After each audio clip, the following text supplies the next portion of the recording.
सिया शिव के साथ गुजरात अपनी फूई बा के घर तो आ गई थी, लेकिन वो यहाँ आकर बिल्कुल भी खुश नहीं थी, क्योंकि उसकी फूई बा की सोच बहुत ही पिछड़ी हुई थी। वो लड़का लड़की में बहुत ज्यादा भेदभाव करती थी। वो सिया के साथ भी भेदभाव करती है, जिससे सिया को गुस्सा आता है, पर शिव उसे चुप रहने के लिए बोल देता है। शिव भी ये सब चुपचाप इसलिए झेल रहा था क्योंकि वो शांति से अपना प्रोजेक्ट कंप्लीट करना चाहता था, और साथ ही साथ उसे सिया की भी चिंता थी, क्योंकि वो नहीं चाहता था उसकी इकलौती बहन कोई नई मुसीबत मोल ले। दूसरी तरफ समर्थ वंश के साथ सिया की दोस्त अप्पू के घर पहुंच गया था, पर उसे वहां कोई नहीं मिला, क्योंकि अप्पू के भागने के बाद अप्पू के माँ बाप बेइज्जती के डर से गांव और घर छोड़कर चले गए थे। समर्थ को ये सब जानकर गुस्सा आ रहा था। समर्थ आगे कुछ करता या बोलता, उससे पहले ही उसको रतन का फोन आया। रतन से बात करते हुए समर्थ ने कहा, आप चिंता मत करो बापूसा, मैं आ रहा हूँ।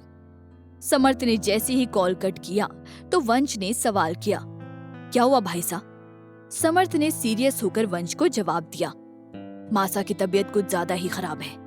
वो 3 दिन से खाना नहीं खा रही है। मने घर जाना होगा। तू अठे रुक कर उस छोरी के बारे में पता लगा। जैसे ही पता चले मने बता देना। वंश ने हाँ में सिर हिलाते हुए कहा, ठीक है भाई साहब। समर्थ वापस नागौर लौट गया और वंश अयोध्या में रुककर सिया के बारे में पता करने लगा। वंश को सिया और केशु के बारे में कोई भी सुराग नहीं मिल रहा था। वहीं दूसरी ओर गुजरात में सिया और मयंक के बीच दोस्ती हो गई थी। सिया चोरी छुपे अल्पा को भी पढ़ाया करती थी और शिव के प्रोजेक्ट में हाथ भी बटाया करती थी। ऐसे ही 2 महीने गुजर गए थे। नागौर की राठौड़ हवेली में समर्थ अपने कमरे के वॉशरूम में शावर के नीचे खड़ा होकर नहा रहा था। उसकी आंखें बंद थी। नहाते नहाते वो अपनी यादों में खो गया। उसके सामने सिया का चेहरा घूम रहा था, जिसमें वो सिया के साथ शावर के नीचे खड़ा होकर रोमांस कर रहा था। उसे वो सभी पल याद आ रहे थे जब वो सिया के बेहद करीब था, और उन खूबसूरत पलों की सबसे खास बात ये थी कि सिया हमेशा अपने सुंदर चेहरे से समर्थ को अपना दीवाना बना देती थी, और समर्थ चाहकर भी कभी सिया से दूर नहीं जा पाता था। यही सब सोचकर अब समर्थ ने अपनी आंखें खोली और पुरानी यादों से बाहर आ गया। वो गुस्से से तप रहा था। उसका ऑरा बिल्कुल खतरनाक था। उसकी आंखें गुस्से से लाल हो चुकी थी। समर्थ ने शावर ऑफ किया और टॉवल लपेटकर वॉशरूम से बाहर चला गया। कुछ देर बाद काला जोधपुरी सूट पहनकर समर्थ हवेली से बाहर आया। हवेली के बाहर गाड़ी के पास सत्या और ड्राइवर खड़े हुए थे। ड्राइवर ने हाथ जोड़कर सिर झुकाते हुए कहा, क्षमा करनी हुकुम सा।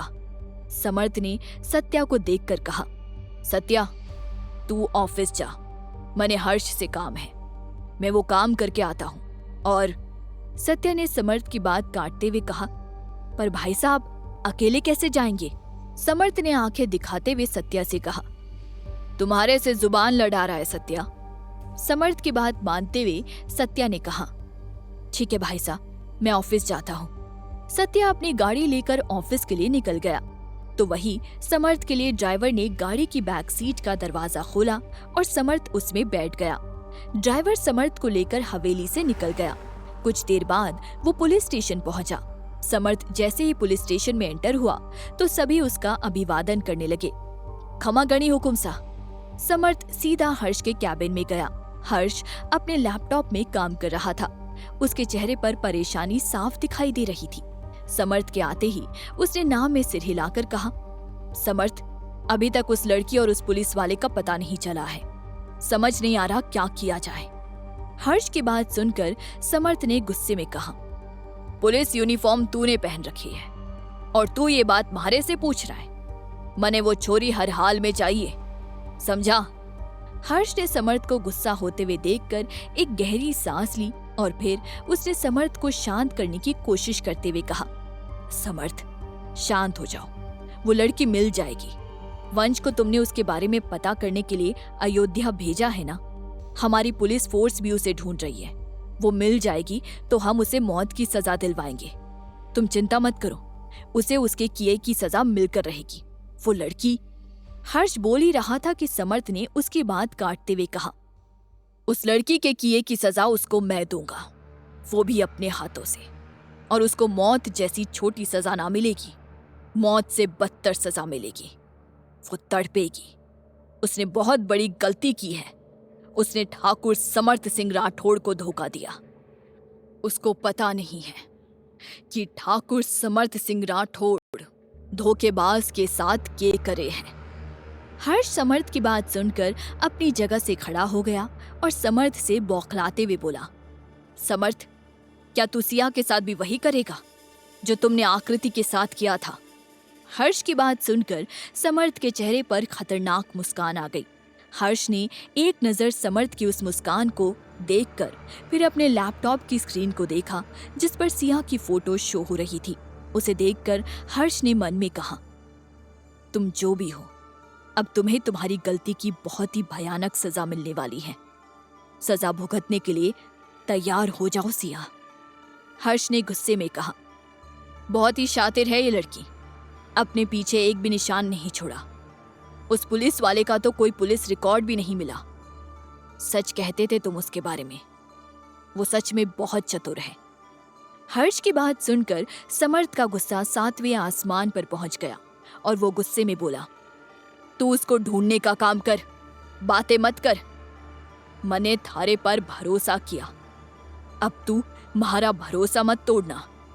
इतना बोलकर समर्थ कैबिन से बाहर निकल गया। उसके जाते ही हर्ष ने सिया की तस्वीर देखते हुए गुस्से में कहा, सिया, तुम इतनी चालाक निकलोगी ये मैंने सपने में भी नहीं सोचा था। तुमने तो ताऊसा को भी मात दे दी। वो भी कहाँ जानते होंगे कि वो अयोध्या से राठौड़ परिवार की बींदनी नहीं, बर्बादी लेकर आए थे। तुमने राठौड़ परिवार की सारी खुशियां छीन ली। तुम्हें तो हम लोग छोड़ेंगे नहीं, बस एक बार मिल जाओ। दूसरी तरफ राठौड़ हवेली में हॉल में गंगा, लता और मीना खड़ी थी। छवि की माँ हाथ जोड़कर गंगा के सामने खड़ी थी। गंगा के चेहरे पर गुस्सा था। छवि की माँ कुंती ने गंगा से रिक्वेस्ट करते हुए कहा, ठकुरानी सा, इसमें हमारी छोरी का क्या दोष? वो तो इन सब के बारे में जानती भी नहीं थी। वो इस घर की बींदनी है। मैं हाथ जोड़कर विनती करती हूँ, उसको अपना लीजिए। उस छोरी की गलती की सजा हमारी छोरी को मत दीजिए। गंगा ने गुस्से में कहा, उस छोरी का जिक्र भी मेरे सामने मत करना। वो छोरी मेरे छोरे की कुछ ना लगती है। वो पहली बार इस घर में खून से लथपथ आई थी और खून बहा कर गई है। और तुम्हारी बेटी ने तो इस घर में आने से पहले ही मेरे छोरे को जेल पहुंचा दिया था। उसकी वजह से हमारे छोरे हर्ष की जान जाते जाते बची थी। और तुम्हारी करमजली छोरी के गृह प्रवेश से पहले ही मेरे घर में खून की नदियां बह गई। फिर भी तुम बोल रही हो कि तुम्हारी मनहूस छोरी का कोई दोष नहीं है। तुम्हारी छोरी को अपनाकर मुझे बचे हुए घर वालों को नहीं मरवाना है। अब जा यहाँ से। गंगा की बातें सुनकर कुंती की आंखें नम हो गई। कुंती को पता चल गया था कि गंगा उसकी कोई बात नहीं सुनने वाली, इसलिए वो उसे क्षमागणी बोलकर हवेली से बाहर चली गई। उसने अपनी नम आंखों को दुपट्टे से साफ करते हुए मन में कहा, पता नहीं मेरी छोरी शादीशुदा होते हुए कब तक ऐसे ही अपने मायके में बैठी रहेगी। रतन और विजय हवेली के बाहर से अंदर की ओर आ रहे थे। उन्हें देखकर कुंती ने उनका अभिवादन किया और अपने आंसू पोंछकर वहां से चली गई। रतन और विजय हवेली में आए तो उन्होंने देखा कि गंगा अभी भी गुस्से में खड़ी थी। रतन ने गंगा को समझाते हुए कहा, गंगा, ये सब क्या है? छवि की माँ रोज यहाँ आती है और तुम रोज उसकी बेइज्जती करके भेज देती हो। उसकी छोरी की शादी हुई है हमारे छोरे के साथ। वो बींदनी है इस घर की, उसका भी इस घर पर हक है। गंगा ने झल्लाते हुए रतन से कहा, उसको इस घर की बींदनी मत बोलिए। वो छोरी मनहूस है। मेरे छोरे को उसकी वजह से जेल जाना पड़ा था। हर्ष को गोली भी उसकी वजह से लगी थी। फिर भी मैंने उसकी शादी अपने छोरे के साथ की, पर अब मैं उस मनहूस को इस घर में पैर भी नहीं रखने दूंगी। ऐसे गुस्से में बोलते बोलते गंगा रोने लगी। गंगा को देखकर सब इमोशनल हो गए। गंगा ने रोते हुए कहा, मैं तो उस चतुरी का भी गृह प्रवेश नहीं करने देना चाहती थी जब वो खून से लथपथ आई थी, पर रेवती जीजी और पृथ्वी भाईसा के कहने पर मुझे उसका गृह प्रवेश करना पड़ा। और उसने तो मेरी रेवती जीजी और पृथ्वी भाईसा को ही मरवा डाला। और मेरे छोरे शिवम को भी खा गई। उसने मेरी कोह की उजाड़ दी। मेरी हाय लगेगी उसको। मेरे छोरे को मारकर जैसे मेरी कोख उजाड़ी है उसने, उसकी कोख भी कभी हरी नहीं होगी। जिस तरह मैं अपने छोरे के लिए सारी उम्र तरसूंगी, वैसे ही वो भी तरसेगी अपनी औलाद के लिए। ये हाय है मेरी, हाय। ऐसा बोलकर गंगा रोते हुए अपने कमरे में चली गई। लता भी उसके पीछे चली गई। मीना रसोई में चली गई। हॉल में सन्नाटा छा गया। विजय ने खाली हवेली को देखकर कहा, विश्वास नहीं हो रहा भाई साहब कि एक छोरी ने हमारे परिवार की सारी खुशियां इस तरह छीन ली है। रतन ने भी विजय की बात में हामी भरते हुए कहा, विश्वास तो मुझे भी नहीं हो रहा है विजय। जिस छोरी को भाई साहब अपनी बींदनी बनाकर इस घर में लाए थे, उसी ने उनकी जान ले ली। और मेरे छोरे शिवम की तो कोई गलती भी नहीं थी, उसको भी मरवा डाला उसने। बात करते करते रतन का गला भी भर आया और उसकी आंखें भी नम हो गई। विजय ने रतन के कंधे पर हाथ रखते हुए कहा, भाई साहब संभालिए खुद को। जो भी 2 महीने पहले इस घर में हुआ, उसका दुख सबको है। सबको मिलकर उस दुख को बांटना है। जीत और युग परसों तक बनारस से लौट आएंगे। हमें हिम्मत से काम लेना होगा। आप चिंता मत करिए और जाकर भाभी सा को संभालिए। विजय की बात मानते हुए रतन वहां से अपने कमरे में चला गया और विजय भी अपने कमरे की ओर बढ़ गया। दूसरी तरफ समर्थ ड्राइवर के साथ ऑफिस जा रहा था। उसके हाथ में उसका फोन था जिसमें सिया की पिक्चर्स दिख रही थी। उसको देखते हुए समर्थ ने मन में कहा, पता नहीं कट्ठे छुपी होगी तूने हमारे परिवार को खून के आंसू रुलाए हैं। ज्यादा दिनों तक तू नहीं बचेगी अपनी सजा से। बस एक बार थारा पता मिल जाए, थारे को धरती पर नरक ना दिखा दिया, तुम्हारा नाम भी ठाकुर समर्थ सिंह राठौड़ नहीं। क्या सिया जान पाएगी राठौड़ परिवार की सच्चाई? क्या कभी आ पाएंगे समर्थ और सिया आमने सामने? क्या कभी छवि को मिल पाएगी राठौड़ परिवार में जगह? जानने के लिए सुनते रहिए महारी चांद कवर, सिर्फ पॉकेट एफएम पर।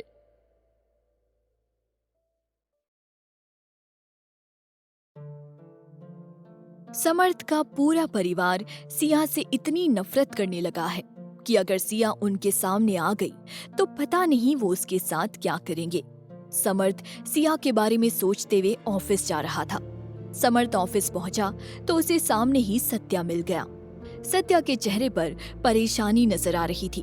उसने समर्थ के आते ही कहा, भाई साहब अच्छा हुआ आप आ गए, मैं कब से आपका इंतजार कर रहा था।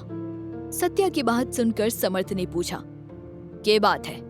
सत्या ने जवाब देते हुए कहा, भाई साहब वो गुजरात वाले बटूक भाई कह रहे हैं कि हमारे कपड़े में कुछ गड़बड़ निकली है, इसलिए वो हमसे कपड़े का कॉन्ट्रैक्ट वापस ले रहे हैं। अगर उन्होंने कॉन्ट्रैक्ट वापस ले लिया तो हमारा बहुत बड़ा नुकसान हो जाएगा।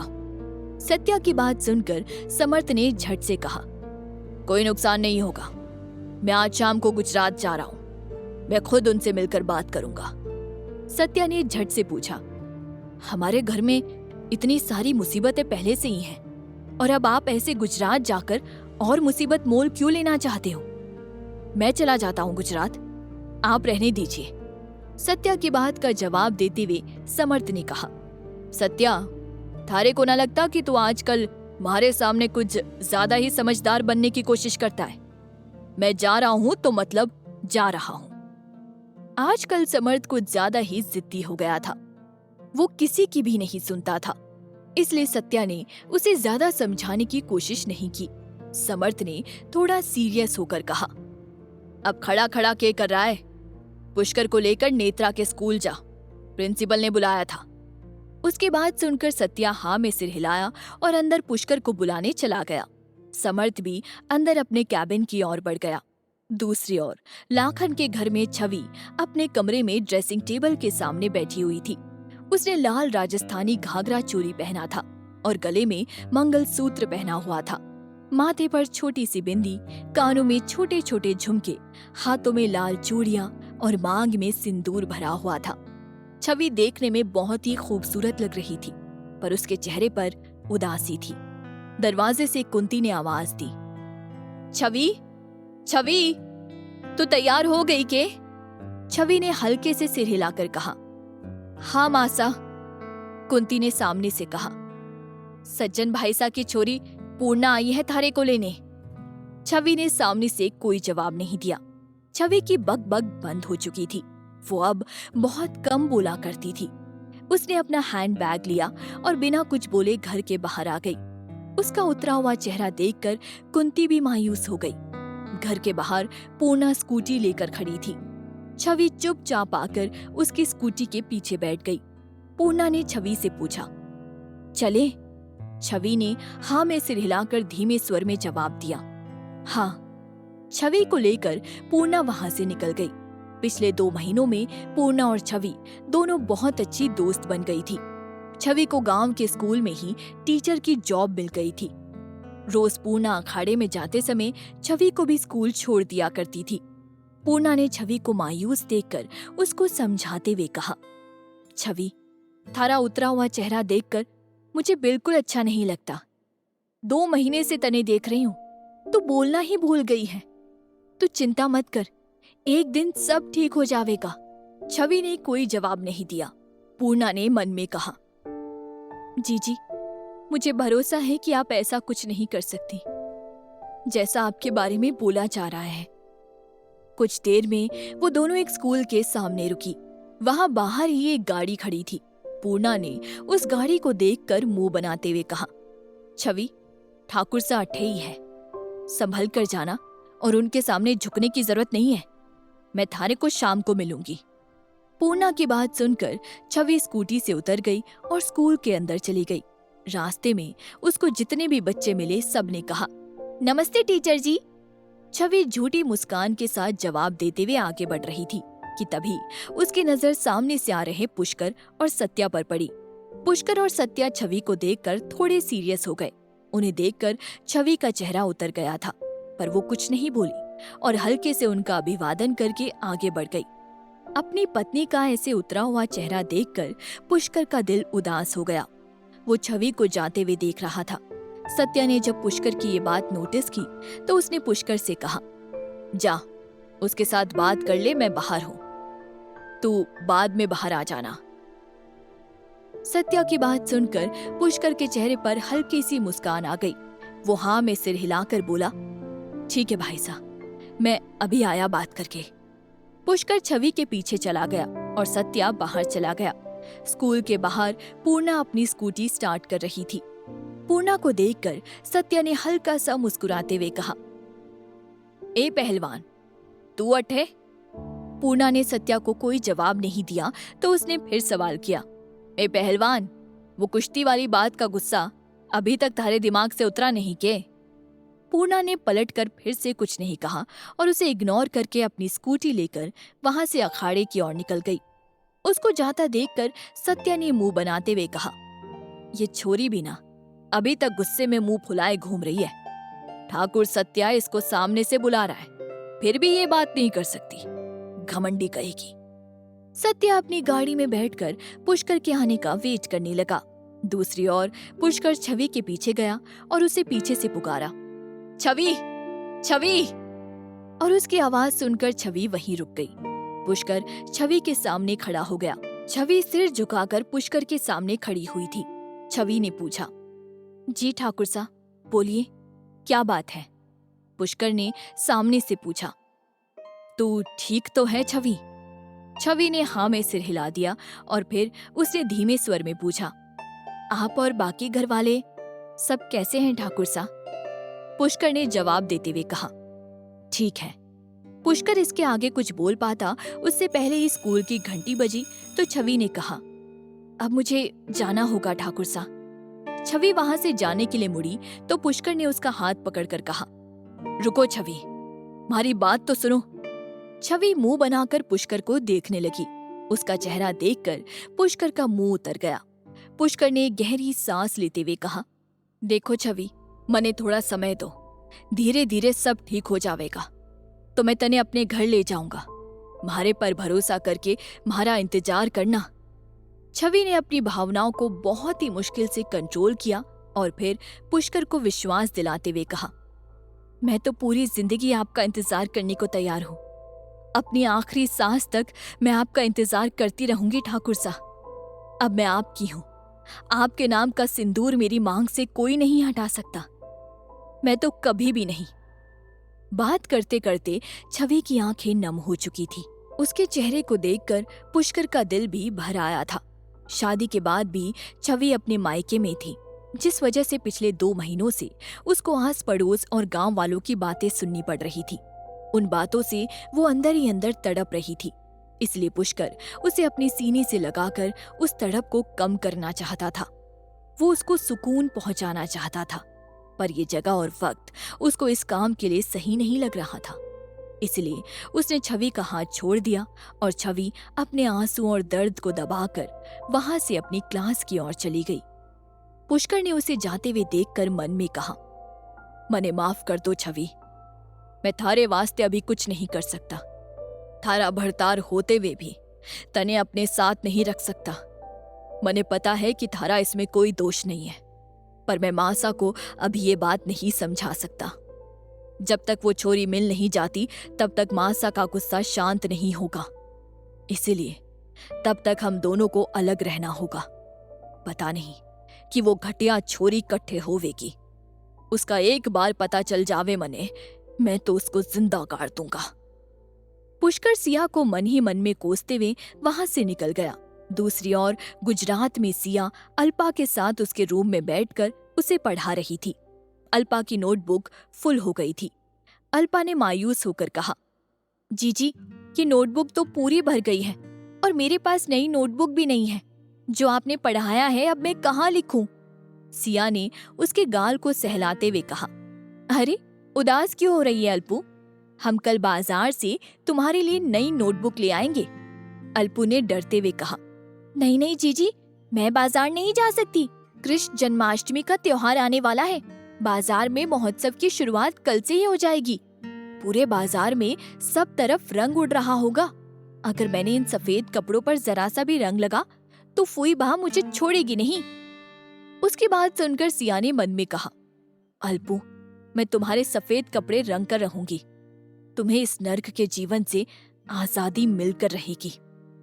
सिया ने मुस्कुराते हुए कहा, ठीक है, मैं दिया जीजी को अपने साथ ले जाऊंगी। सिया की बात सुनकर अल्पा मुस्कुराने लगी। नागौर की राठौड़ हवेली में समर्थ गुजरात जाने से पहले अपने पूरे परिवार से मिलकर घर के बाहर आया तो वहां सत्या उसकी जीप के पास खड़ा हुआ था। सत्या ने फिर से समर्थ को समझाते हुए कहा, भाई साहब, मैं भी आपके साथ चलता हूँ। आप इतनी दूर कैसे जाओगे?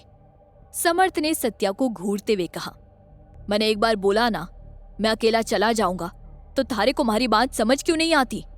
मैं कोई छोटा बच्चा ना हूं जो अकेले नहीं जा सकता, समझा?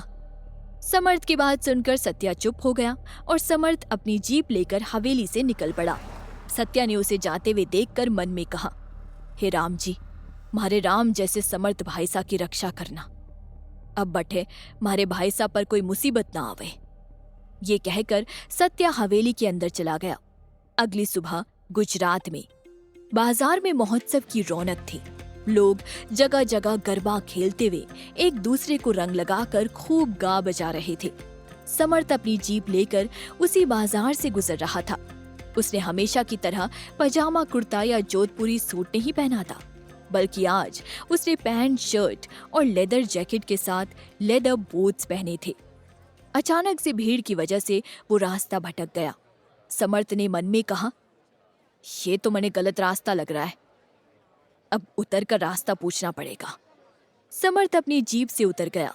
दूसरी ओर सिया और दिया भी इसी बाजार में घूम रही थी। सिया रंगों से बच रही थी। दिया ने सिया को पूछा, सिया, तुम रंगों से ऐसे बच क्यों रही हो?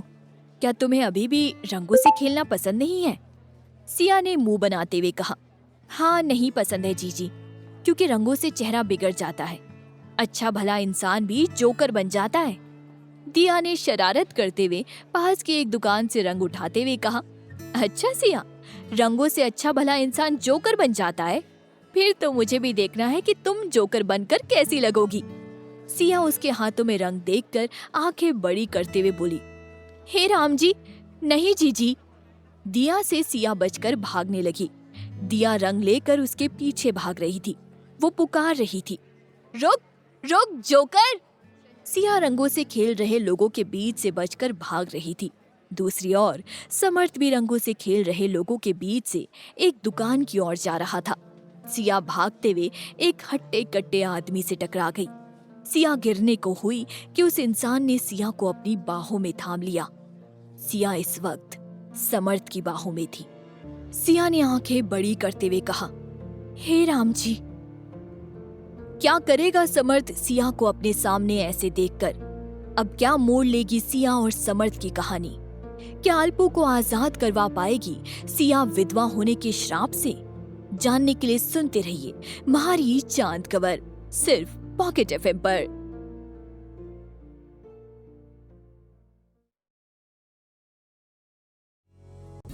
कंग्रेचुलेशंस! इस कहानी पर आपको 60% डिस्काउंट ऑफर मिल रहा है। ये कहानी सुनते रहिए ऑफर खत्म होने तक।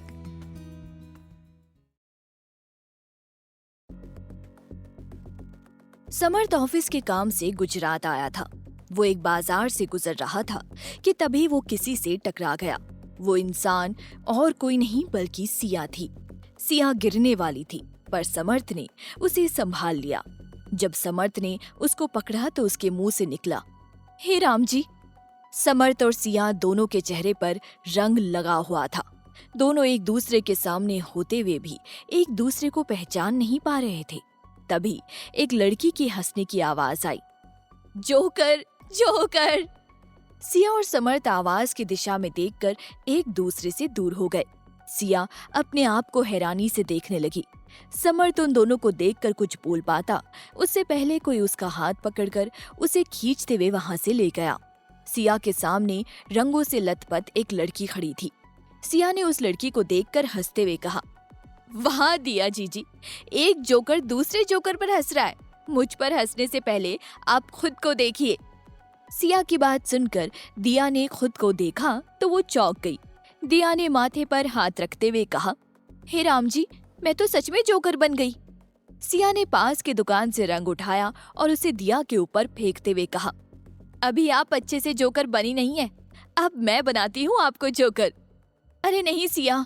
दिया इतना बोलकर भागने लगी और उसके पीछे पीछे सिया भागने लगी। दूसरी ओर समर्थ को जिसने खींचा था उस इंसान का हाथ समर्थ ने पकड़कर मोड़ दिया। समर्थ ने सर्द आवाज में कहा, थारी इतनी हिम्मत कि तू ठाकुर समर्थ सिंह राठौड़ को हाथ लगाए। उस शख्स ने समर्थ से अपना हाथ छुड़वाने की कोशिश करते हुए कहा, सॉरी सॉरी समर्थ भाई, गलती हो गई। आवाज सुनकर समर्थ ने उस शख्स को छोड़ते हुए कहा, ये तू है मयंक? मयंक के चेहरे पर भी रंग लगा हुआ था। मयंक ने रुआसा मुंह बनाते हुए कहा, हाँ मैं हूँ समर्थ भाई, आपको कब से ढूंढ रहा था। आप दूसरी गली में आ गए। हमारी हवेली का रास्ता बगल वाली गली से होकर जाता है। समर्थ ने अपने रुमाल से फेस साफ करते हुए कहा, अठे तो सब गलियां एक जैसी दिखती है। मयंक और समर्थ जीप में बैठ गए और वहां से चले गए। दूसरी ओर सिया और दिया रंगों से खेलते खेलते गोमती निवास पहुंच गई थी। दोनों रंगों से लथपथ अभी भी एक दूसरे पर रंग फेंक रही थी।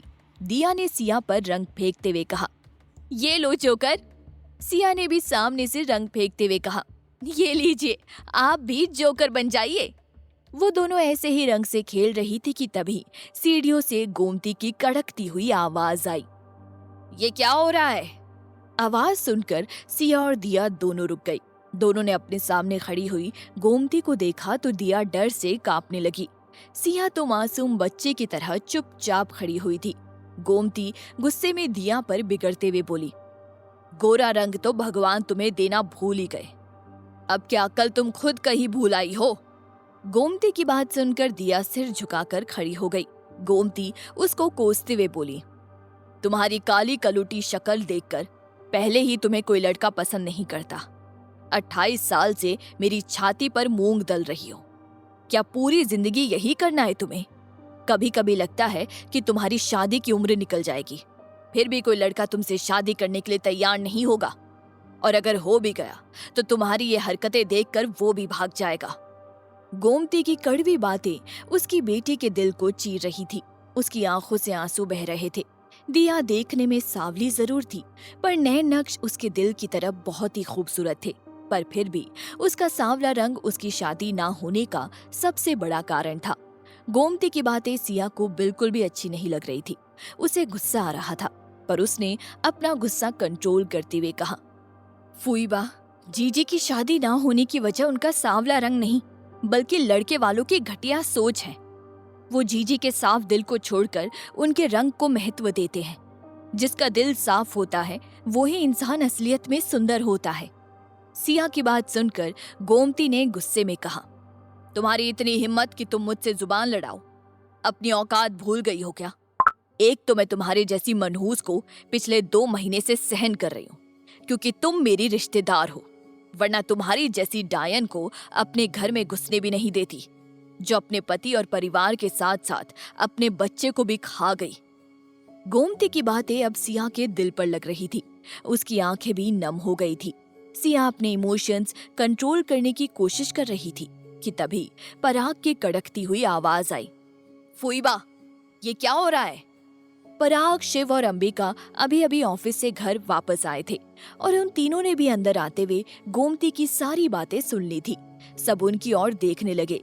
शिव ने आते ही गुस्से में गोमती से कहा, मैं इतने दिनों से चुपचाप आपकी बकवास बातें सुन रहा हूँ क्योंकि आप मुझसे बड़ी हैं, पर इसका मतलब ये नहीं है कि आप कुछ भी बोलेंगी और मैं सुन लूंगा, और मेरी बहन के खिलाफ तो मैं एक भी वर्ड नहीं सुनूंगा।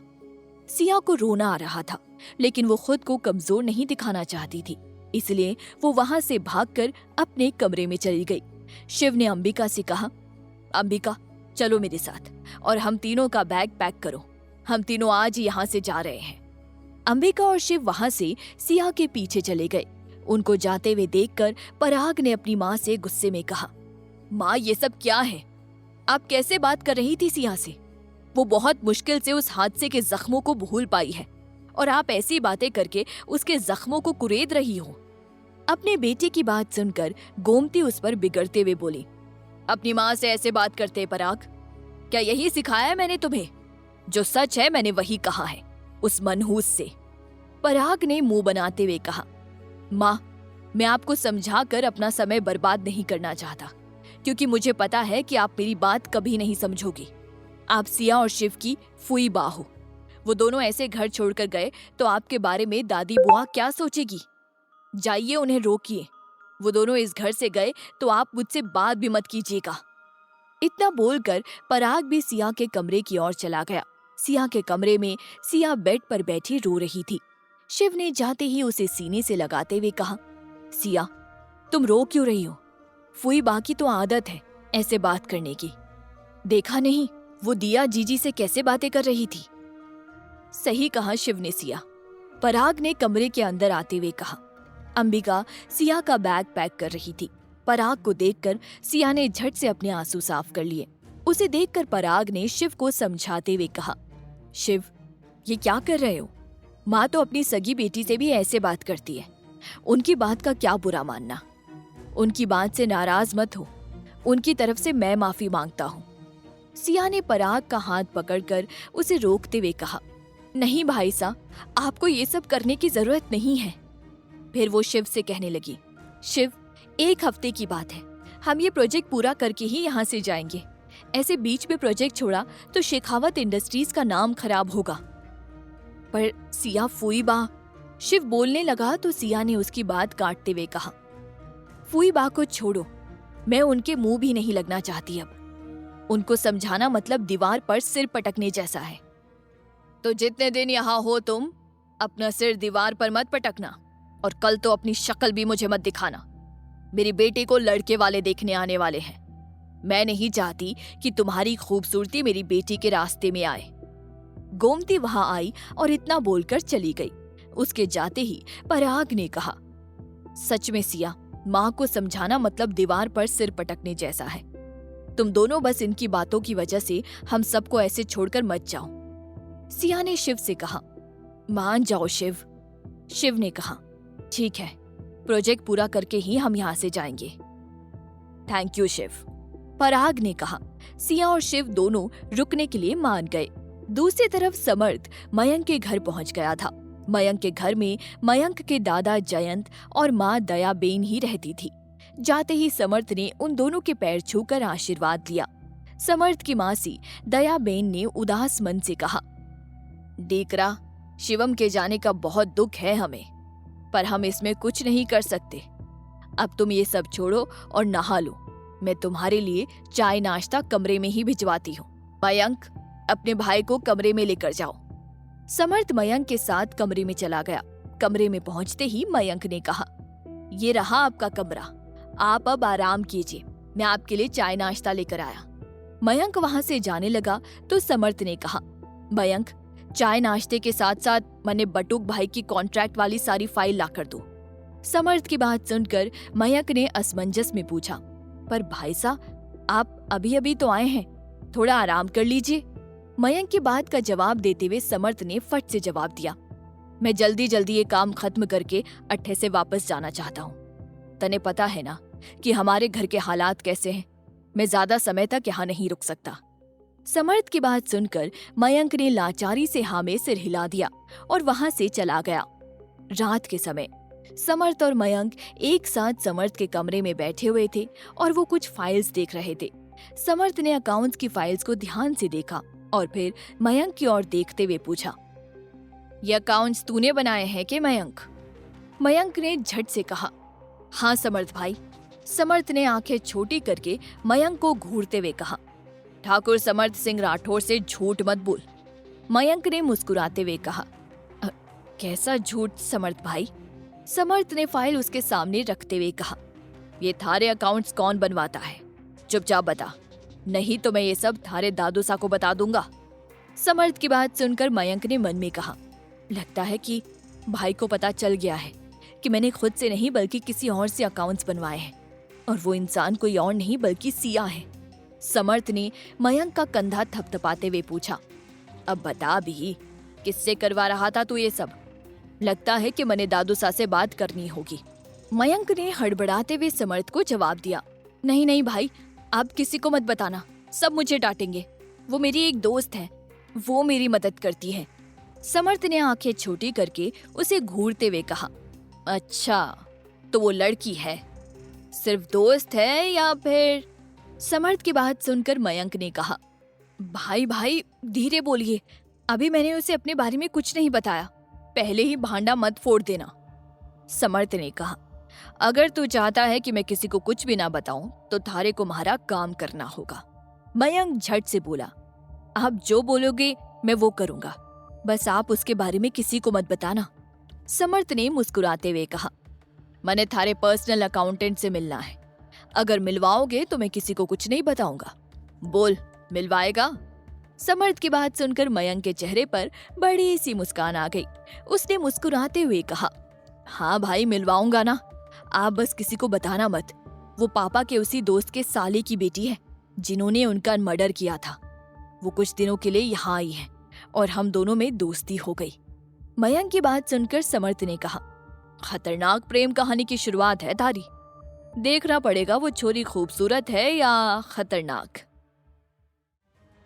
क्या समर्थ और सिया मिल पाएंगे या मिलने से पहले ही दोनों चले जाएंगे एक दूसरे से दूर? जानने के लिए सुनते रहिए मारी चांद कवर, सिर्फ पॉकेट एफएम पर।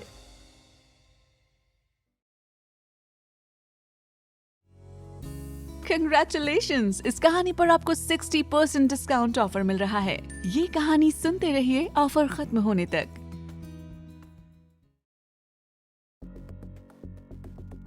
समर्थ गुजरात आ गया था। वो यहाँ अपनी मासी दया के घर में रुका था, जिसका बेटा मयंक था। संयोग से सिया और समर्थ मिले थे, पर दोनों रंग से लथपथ होने की वजह से एक दूसरे को पहचान नहीं पाए। दूसरी ओर गोमती अपनी बेटी दिया को उसके सांवले रंग की वजह से सुना रही थी। तभी सिया उसे समझाने लगी, पर गोमती ने उल्टा उसे ही सुनाना शुरू कर दिया। जब शिव ने ये सब सुना तो उसने गोमती निवास छोड़कर जाने का फैसला कर लिया था, पर पराग ने उन्हें रोक लिया। दूसरी ओर समर्थ मयंक के साथ कुछ अकाउंट्स की फाइल देख रहा था कि तभी उसको शक हुआ कि अकाउंट्स मयंक ने नहीं बनाए, उसने मयंक से इस बारे में पूछा तो मयंक ने उसे बताया कि ये अकाउंट्स उसकी खास दोस्त ने बनाए थे, जो कि और कोई नहीं बल्कि सिया ही थी। मयंक ने समर्थ को सिया का नाम नहीं बताया, पर ये वादा कर दिया कि वो उसे सिया से मिलवाएगा। मयंक ने समर्थ से कहा, समर्थ भाई, अब आप आराम कीजिए, मैं सुबह आपको अपनी दोस्त से मिलवाने ले चलूंगा। मयंक ने इतना कहा और वो वहां से चला गया। उसके जाते ही समर्थ ने जेब से अपना फोन निकाला और उसमें सिया की तस्वीर देखने लगा। समर्थ ने तस्वीर देखते हुए मन में कहा, मैं तने ढूंढकर वापस अपने पास लेकर आऊंगा, फिर मैं तने अपने हाथों से रोज सजा दूंगा, बस एक बार तुम्हारे सामने आ जावे। समर्थ ने अपना फोन वापस रखते हुए कहा, ये सब खत्म करके मने अट्ठे से जल्दी ही निकलना होगा, मने उस छोरी को ढूंढना है। समर्थ फिर से फाइल्स लेकर काम करने लगा और उसे वही नींद आ गई। अगली सुबह गोमती निवास में रसोई में लीला नाश्ते पानी की तैयारी कर रही थी कि तभी गोमती वहां आ गई। आते ही उसने लीला से कहा, भाभी लड़के वाले आ चुके हैं, वो मनु सिया कहाँ है? लीला ने जवाब देते हुए कहा, वो अल्पा के साथ उसके लिए कुएं से पानी भरने गई है। आपने कहा था ना गोमती बेन कि वो आज अल्पा के साथ रह सकती है, इसलिए वो सुबह से उसके साथ ही है। गोमती ने कहा, लड़का दिया के साथ घर देख रहा है, लड़के ने सिया को देख लिया तो कहीं वो दिया को मना ना कर दे। हे राम जी, जब तक लड़का शादी के लिए हाँ ना बोल दे तब तक सिया उसके सामने ना आए। अब आप चाय नाश्ता लेकर आओ, लड़के के माँ बापूजी इंतजार कर रहे हैं। गोमती वहां से हॉल की ओर चली गई। दूसरी ओर मयंक के घर में समर्थ अपने कमरे में रेडी हो रहा था, क्योंकि उसे मयंक की दोस्त से मिलने जाना था। मयंक भी रेडी हो चुका था। मयंक ने समर्थ के कमरे में आते हुए कहा, समर्थ भाई, आप रेडी हो गए हैं तो हम चले घूमने? समर्थ ने हैरानी से कहा, पर हम तो उस छोरी से मिलने जाने वाले थे ना। समर्थ की बात सुनकर मयंक ने उसे समझाते हुए कहा, उससे मिलने भी जाएंगे समर्थ भाई, पर अभी नहीं, शाम को। अभी उसके घर में मेहमान आए हुए हैं, इसलिए वो हमें मिलने लाइब्रेरी नहीं आ सकती, पर उसने मुझे मैसेज किया है कि वो शाम को आएगी। तब तक हम बाजार में घूम लेते हैं, अब आप मना मत करना। समर्थ ने गहरी सांस ली और कहा, ठीक है, चलो। समर्थ और मयंक दोनों समर्थ की जीप से बाजार में घूमने निकल गए। वो दोनों बाजार में घूम रहे थे कि तभी मयंक की नजर कुएं की ओर चली गई। वहां कुछ औरतें पानी भर रही थी। वो दोनों उस औरतों से काफी दूर थे। समर्थ का ध्यान उस ओर नहीं था। मयंक ने इशारा करते हुए कहा, समर्थ भाई, वो है मेरी दोस्त जिसकी मैं बात कर रहा था। समर्थ ने झट से उस ओर देखा तो उसकी आंखें वहीं जम गई। सिया अल्पा के साथ कुएं से पानी भरकर ला रही थी। उसको देखकर समर्थ ने झट से ब्रेक लगाई। उसे ऐसा करते हुए देखकर मयंक चिंतित स्वर में बोला, अरे समर्थ भाई, ये आप क्या कर रहे हैं? यहाँ गाड़ी रोकना खतरे से खाली नहीं है, ये दुश्मनों का इलाका है। गोमती बा के किसी आदमी ने हमें यहाँ देख लिया तो वो हमें वही गोली मार देंगे। समर्थ ने सिया को देखते हुए कहा, पर वो छोरी। मयंक ने समर्थ को समझाते हुए कहा, अरे सिया जी की चिंता आप मत कीजिए, उन्हें यहाँ पर कोई भी छूने की हिम्मत नहीं करता। हम उनसे शाम को मिलेंगे, आप अभी चलिए यहाँ से।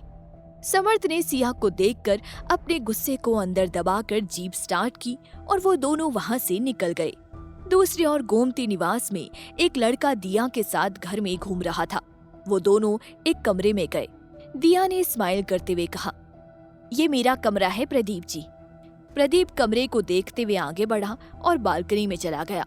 उसे दिया की बातों में कोई इंटरेस्ट नहीं था, लेकिन वो फिर भी चुपचाप उसकी बातें सुन रहा था। दिया ने स्माइल करते हुए पूछा, कैसा लगा आपको हमारा घर प्रदीप जी? प्रदीप ने अपना फोन निकाला और पिक्चर क्लिक करने लगा।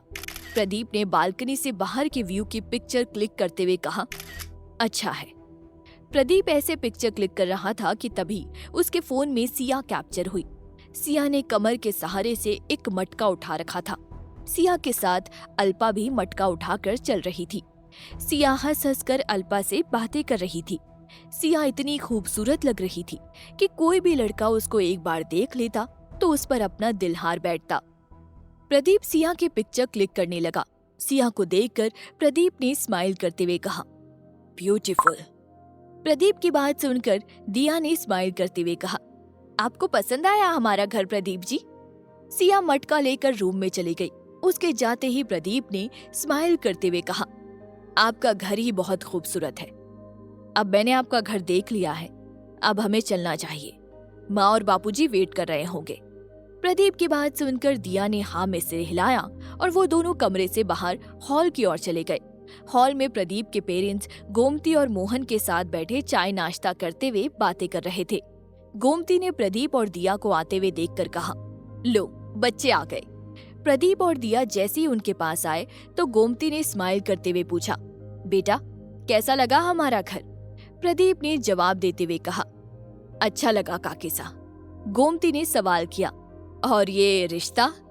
प्रदीप ने स्माइल करते हुए कहा, इस बारे में हम एक बार घर जाकर सोच विचार करना चाहते हैं, उसके बाद ही हम कोई फैसला ले पाएंगे। प्रदीप की बात सुनकर गोमती उदास हो गई। प्रदीप ने उसको समझाते हुए कहा, काकी साहब चिंता मत कीजिए, मेरी बारात आपके घर में ही आएगी। मैं फैसला लेने से पहले एक बार सोच विचार करना चाहता हूँ। गोमती ने स्माइल करते हुए कहा, ठीक है बेटा। प्रदीप ने हाथ जोड़कर कहा, अब हमें चलना चाहिए, हमें प्रतापगढ़ पहुंचना है। फिर प्रदीप के माँ बाप घर से बाहर चले गए। प्रदीप की माँ ने मुंह बनाते हुए कहा, प्रदीप ये तुम अंदर क्या बोलकर आए हो? तुम उस काली कलूटी लड़की से शादी करोगे? क्यों हमारे सोने जैसे घर को उस लड़की से शादी करके ग्रहण लगाना चाहते हो? वो लड़की तुम्हारे लायक नहीं है। प्रदीप ने रूम की ओर देखते हुए अपनी माँ को जवाब दिया, माँ सा आप चिंता क्यों कर रही हो? आपको चांद जैसी बींदनी लाकर दूंगा जो हमारे घर की रोशनी दोगुनी कर देगी। आप विश्वास रखिए मुझ पर।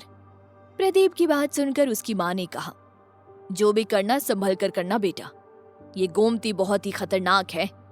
प्रदीप की माँ सा ने प्रदीप को समझाया और वो लोग गाड़ी में बैठकर वहां से निकल गए। पूरे रास्ते प्रदीप अपने फोन में सिया की फोटो देख रहा था। प्रदीप ने स्माइल करते हुए मन में कहा, अब तुम मेरी हो। शाम के वक्त सिया फ्री होकर लाइब्रेरी पहुंच गई थी। सिया एक बुक लेकर पढ़ रही थी कि तभी उसके कान में किसी ने मोर के पंख से गुदगुदी की। सिया ने एक बार अपना कान सहलाते हुए कहा, मयंक जी मुझे पढ़ते वक्त मजाक करना अच्छा नहीं लगता, मुझे पढ़ने दीजिए। सिया को फिर से गुदगुदी हुई तो वो गुस्से से उठी और उस शख्स को एक चपेट जड़ने के लिए हाथ बढ़ाया, पर उस शख्स ने सिया का हाथ पकड़ लिया। सिया और मयंक की आंखें बड़ी हो गई थी। सिया के सामने समर्थ खड़ा था। उसको देखकर सिया बर्फ की तरह जम गई थी। समर्थ उसको देखकर सर्द आवाज में बोला, मयंक थारी दोस्त दिमाग के साथ साथ हाथ भी चोखा चलाना चाहते हैं। मयंक ने समर्थ से कहा, सॉरी समर्थ भाई, सिया ये मेरे भाई हैं, राजस्थान से आए हैं, इनका नाम ठाकुर समर्थ सिंह राठौड़ है। मयंक ने सिया को समर्थ का इंट्रो दिया तो सिया के पैरों तले जमीन खिसक गई थी। वो अब समर्थ की आंखों में देखने लगी ताकि उसकी भावना को पढ़ सके, पर उसमें उसे खालीपन नजर आ रहा था। समर्थ ने स्माइल करते हुए कहा, मने लगता है थारी दोस्त म्हारे से बात करने से शर्मा रही है, कि तू 2 मिनट मने थारी दोस्त से बात करने देगा? मयंक ने हाँ में सिर हिलाया और सिया से बोला, समर्थ भाई बहुत अच्छे हैं सिया, डरना मत, ये कुछ नहीं करेंगे। मयंक वहां से चला गया। उसके जाते ही समर्थ ने सिया को कमर से पकड़कर अपने करीब खींच लिया। सिया तो समर्थ को ऐसे अपने सामने देखकर हैरान थी।